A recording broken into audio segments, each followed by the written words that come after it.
Kerala super ലീഗിലെ ക്ലബ്ബുകളിലെ കുറെ എണ്ണത്തിന് പൃഥ്വിരാജിനെ പോലെയും ആസിഫലിയെ പോലെയും നിവിൻ പോളിയൊക്കെ പോലെയുള്ള സെലിബ്രിറ്റി ഓണേഴ്സ് ഉണ്ട്. അപ്പം ഫുട്ബോളിന് പോപ്പുലാരിറ്റി ഉണ്ടാക്കാൻ വേണ്ടിയിട്ട് സെലിബ്രിറ്റി ഓണേഴ്സിനെ വിളിച്ചുകൊണ്ട് വരുന്നതിനകത്ത് അത്ഭുതമോ കാര്യങ്ങളോ ഒന്നുമില്ല. പക്ഷേ കാൽപന്തിന്റെ പേരിന് പെരുമ പേറാൻ യാതൊരു വിധത്തിലുള്ള സെലിബ്രിറ്റികളുടെ ഗിമ്മിക്കും ആവശ്യമില്ലാത്ത മലപ്പുറം എഫ് സിയിലേക്ക് ഒരു വലിയ ഓണർ വരികയാണ്.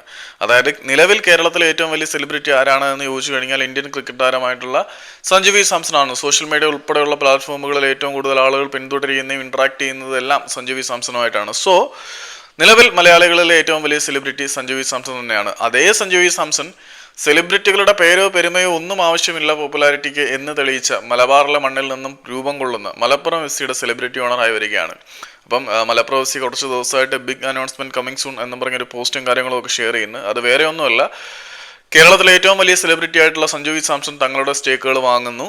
അങ്ങനെ സഞ്ജു വി സാംസൺ മലപ്പുറം എഫ് സിയുടെ ഒരു സഹ ഉടമമാരിൽ ഒരാളായി മാറുന്നു. അപ്പം മലപ്പുറം എഫ് സിക്ക് സെലിബ്രിറ്റി ഓണേഴ്സിന്റെ ആവശ്യമില്ല പോപ്പുലർ ആവാനും ബ്രാൻഡ് ആവാനും. പക്ഷേ കേരളത്തിലെ ഏറ്റവും വലിയ സെലിബ്രിറ്റി അവരുടെ കോ ഓണറായിട്ടും സെലിബ്രിറ്റി ഓണറായിട്ടും വരുന്നുണ്ട് എന്നുള്ളത് മലപ്പുറത്തു നിന്നുള്ള ഫുട്ബോൾ പ്രേമികളെയും ക്രിക്കറ്റ് പ്രേമികളെയും ഒരുപോലെ ത്രസിപ്പിക്കും.